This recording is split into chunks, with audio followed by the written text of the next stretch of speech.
Hi everyone, मैं हूं शिफाली गिरदरवाल और आप देख रहे हैं कंसल्टीज विद क्लियर टेक्स्ट। इस वीडियो में आपके साथ डिस्कस करने वाली हूं क्रिप्टो प्लस जो डिजिटल एसेट्स हैं उनकी टैक्सेबिलिटी के बारे में। ऑल्दो मैं जनरली डायरेक्ट टैक्स कवर नहीं करती, but crypto and other digital assets एक बहुत बड़ा फील्ड है जिसमें बहुत सारे कन्फ्यूजन्स हैं। तो स्पेसिफिकली इस फील्ड में मुझे लगा कि ये एक क्लैरिटी वाला वीडियो आना चाहिए, क्योंकि इंडिया से एंड वर्ल्ड वाइड बहुत सारे लोगों ने क्रिप्टो के अंदर इन्वेस्टमेंट कर रखा है।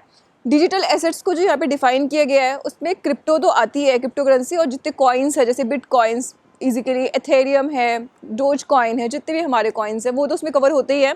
साथ में आजकल जो एक बड़ा नाम चल रहा है एनएफटी, जिसको ट्रेडिशनल लोगों ने बस ये सुना होता है कि एक छोटे से यंग स्टूडेंट ने एनएफटी क्रिएट करके करोड़ों रुपए कमा लिए। तो आजकल बाकी लोगों को तो वही सुनने को मिलता है, और जो टेक्निकल लोग हैं वो तो खैर घुसे हुए हैं एनएफटी के अंदर पूरे अच्छे तरीके से। यानी कि नॉन फंजिबल टोकन्स जो है उनको भी उनको भी डिजिटल एसेट्स के साथ में इंक्लूड किया गया है अलॉन्ग विथ क्रिप्टो करेंसी। अच्छा, नाउ ये तो हो गया कि इसमें इंक्लूड क्या क्या होगा। अब है कि उसकी टैक्सेशन होगी कैसे।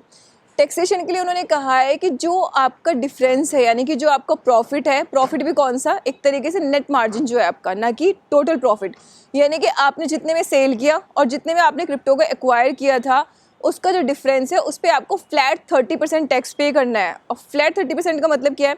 फ्लैट 30% का मतलब ये है कि जनरली तो जब हम किसी की टैक्सेशन करते हैं तो स्लैब वाइज करते हैं, पहले का एग्जेम्प्टेड स्लैब, उसके बाद 10%, देन 20, फिर बाकी का 30%। लेकिन क्रिप्टो के केस में अगर किसी पर्सन की 5 लाख इनकम नहीं है या 2.5 लाख भी इनकम नहीं है, उसने सिर्फ 50,000 रुपये का क्रिप्टो का प्रॉफिट लिया है, उसने कोई कॉइन सेल किया है या कोई एनएफटी सेल किया है, तो उसके उस 50,000 पे भी 15,000 का उसको टैक्स पे करना पड़ेगा, irrespective of any other income. तो कोई और इनकम उसकी नहीं है तो भी उसको पे करना पड़ेगा। यानी कि यहाँ पे जो एक स्लैब वाइज लेडर है उसका आपको बेनिफिट नहीं मिलेगा, आपको फ्लैट करना पड़ेगा। और ये पहले भी होता है, जैसे हम लोग लॉटरी गैम्बलिंग के जो टैक्सेस होते हैं वो वैसे भी उसी तरीके से लगते हैं।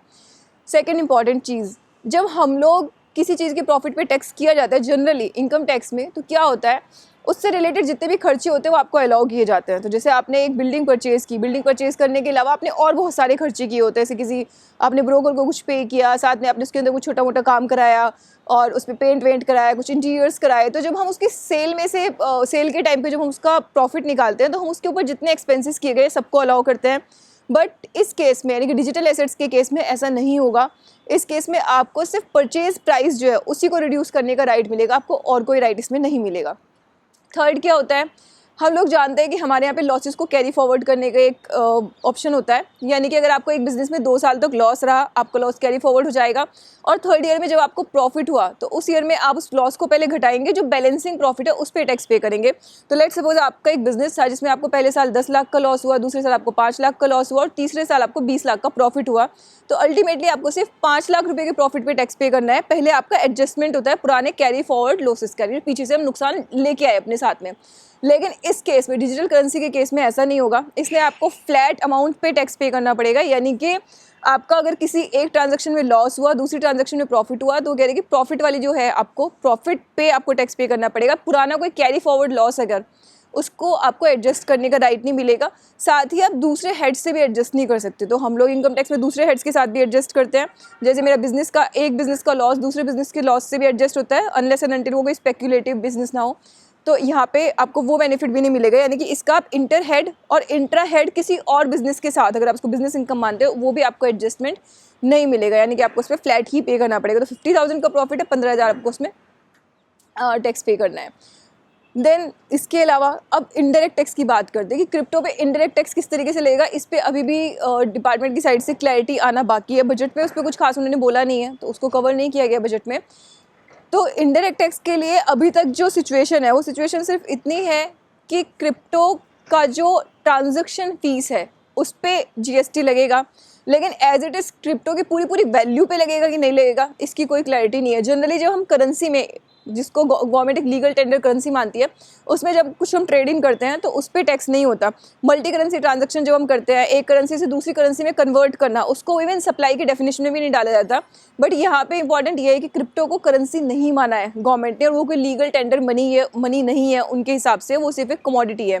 यहाँ पे बहुत सारे ओपन एरियाज़ है जिसको गवर्नमेंट को रिप्लाई करना है। जैसे क्रिप्टो को दे के अगर मैंने कोई गुड्स परचेज़ की, क्रिप्टो को दे के मैंने कोई करेंसी परचेज़ की, या मैंने किसी चीज़ का जो पेमेंट है वो क्रिप्टो में किया, जो कि बहुत कॉमन है। बिटकॉइंस के अंदर बहुत सारे बड़े बड़े कंपनियां जो है दुनिया की, वो आजकल बिटकॉइन के थ्रू पेमेंट एक्सेप्ट करने लगे हैं, यानी कि वो उसको as a currency, as a legal tender उसको मानने लगे हैं। लेकिन इंडिया उसको अभी तक लीगल टेंडर नहीं मानता, तो उन सारी ट्रांजैक्शंस पे क्लैरिटी आना भी बाकी है। एक और इम्पॉर्टेंट चीज़, जो प्रोविज़न है वो 1 अप्रैल 2022 से एप्लीकेबल होंगे। उसके पहले की ट्रांजैक्शन पे क्या कोई रेट्रोस्पेक्टिव एप्लीकेबिलिटी लाई जाएगी, इसकी भी कोई क्लैरिटी नहीं है। तो आप एज्यूम यही करके चल सकते हैं कि अभी शायद कोई रेट्रोस्पेक्टिव नहीं आएगी एप्लीकेबिलिटी। तो आपको अगर कुछ अपना प्लान करना है तो आप उससे पहले उसको सेल करके निकाल सकते हैं, अनलेस एंड अनटिल आप क्रिप्टो पे बहुत ज़्यादा बुलिश ना हो। अब आपको लगता है कि नहीं बड़ी हो तो ना जाएगा कि टैक्स का कुछ फ़र्क नहीं पड़ता, वो एक डिफरेंट इशू है। तो इसी के साथ ये वीडियो में क्लोज़ कर रही हूँ। Thank you so much.